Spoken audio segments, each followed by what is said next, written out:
চাইতে আলোচিত গুম এবং খুনের যে মামলা আসামি জিয়াউল হাসানের বিরুদ্ধে যে মামলাটি দায়ের করা হয়েছিল সেই মামলাটির আসামি জিয়াউল হাসান একক আসামি হিসেবে তার বিরুদ্ধে আনুষ্ঠানিক অভিযোগ গঠন করা হয়েছে আন্তর্জাতিক অপরাধ ট্রাইব্যুনালে। ট্রাইব্যুনাল আগামী 8ই ফেব্রুয়ারি থেকে এই মামলার সাক্ষ্য গ্রহণ এবং ওপেনিং স্টেটমেন্টের জন্য দিন ধার্য করেছেন, অর্থাৎ 8ই ফেব্রুয়ারি 2026 তারিখেই প্রথম সাক্ষ্য গ্রহণ অনুষ্ঠিত হবে আমরা আশা করছি ইনশাআল্লাহ। এই মামলাটি হচ্ছে এমন একটি মামলা যে মামলাটির মাধ্যমে বাংলাদেশের গুমের যে ভয়াবহ সংস্কৃতি সেটির একটি উন্মোচন হবে, জাতির সামনে দৃশ্য উন্মোচিত হবে। এই মামলাটিতে আমরা এখন পর্যন্ত 104 জন মানুষকে গুমপূর্বক হত্যা করে দেশের বিভিন্ন স্থানে, প্রধানত গাজীপুরের একটা রাস্তায় এক রাতে মোট 4 জনকে, আর বাকি 100 জনের মতো ভিকটিম যাদের কথা আমরা বলেছি তাদেরকে বিভিন্ন জায়গা থেকে অপহরণ করে র্যাপিড অ্যাকশন ব্যাটালিয়নের ইন্টেলিজেন্স উইং, অর্থাৎ জিয়াউল হাসান যে সময়ে র্যাবের ইন্টেলিজেন্স উইংয়ের প্রধান ছিলেন, তিনি এই সমস্ত লোকদেরকে গুম করে তাদেরকে বরিশালের অবস্থিত র্যাপিড অ্যাকশন ব্যাটালিয়ন 8 তাদের সহযোগিতা নিয়ে সেখান থেকে চরদুয়ানি হয়ে, চরদুয়ানি ঘাট থেকে চরদুয়ানি খাল হয়ে বলেশ্বর নদী এবং বলেশ্বর নদীর থেকে সাগরের মোহনার দিকে, কখনো সুন্দরবনের দিকে এই ভিকটিমদেরকে ট্রলারে তুলে নিয়ে গিয়ে হাত পা এবং চোখ বেঁধে নিয়ে তাদেরকে মোহনার কাছে গিয়ে জোয়ার ভাটার হিসাব করে তাদের মাথায় গুলি করে, বুকে গুলি করে হত্যা করা হতো। এরপর পেট চিরে নাড়িভুড়িগুলো বের করে ফেলে দেওয়া হতো এবং এরপর ওই মৃতদেহের সাথে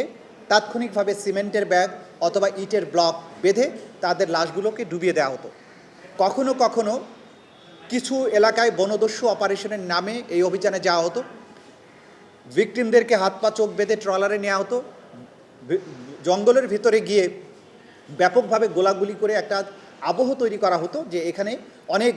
যুদ্ধ হয়েছে দস্যুদের সাথে, এবং ভেতর থেকে কয়েকজনের লাশ বের করে এনে বলা হতো যে এদেরকে ক্রসফায়ারে তারা নিহত হয়েছে। মূলত আমাদের এই তদন্ত রিপোর্টের মূল কথা হচ্ছে যে আমরা আমাদের তদন্ত সংস্থা বের করেছে যে আসলে এই ভিকটিমদেরকে আগে থেকে গ্রেপ্তার করে বনের ভিতরে নিয়ে গুলি করে হত্যা করে পরবর্তীতে সাংবাদিকদের সাথে নিয়ে গিয়ে বন্দুকযুদ্ধের অভিনয় করে ভেতর থেকে লাশগুলো বের করে এনে বলতো যে এখানে তারা ক্রসফায়ারে মারা গিয়েছে।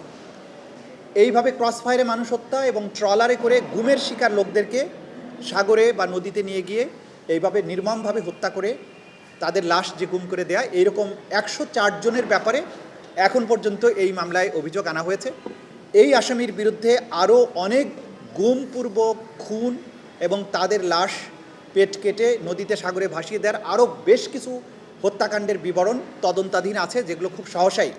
অভিযোগপত্র দাখিল হবে বলে আমরা আশা করছি। এই 104 জন কি হত্যা শিকার হয়েছে? 103 জন দেখেছি না, 104 জন, কারণ হচ্ছে গাজী সজল সহ 3 জন, সজল এবং আরও 3 জন, এখানে মোট 4 জন। আর ওইখানে বরগুনাতে 2টো চার্জে 50-এর অধিক বলা হয়েছে, অজ্ঞাতনামা 50 এবং 50, ওখানে 100, সেই হিসাবে এখানে 104 জন হয়।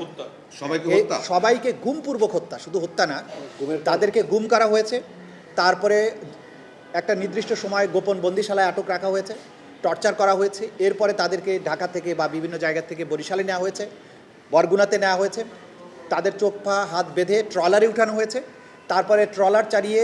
সাগর বা নদীর মোহনায় গিয়ে যেখানে গিয়ে ফেললে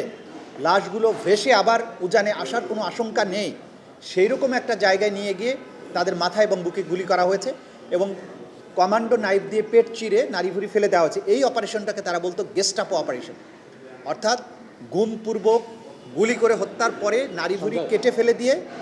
সাথে ইটের ব্লক এবং সিমেন্ট বেঁধে দিয়ে সাগরে ডুবিয়ে দেওয়া, এই পুরো অপারেশনটার নাম ছিল গেস্টাপো অপারেশন। এরকম শত শত অপারেশন এই আসামি করেছেন, যার মধ্যে 104 জনের ব্যাপারে সোফার এই মামলাতে অভিযোগ দায়ের করা হয়েছে। বাকি অভিযোগগুলো এখনও তদন্তাধীন আছে, খুব সহসাই এই রিপোর্টগুলো দাখিল হবে।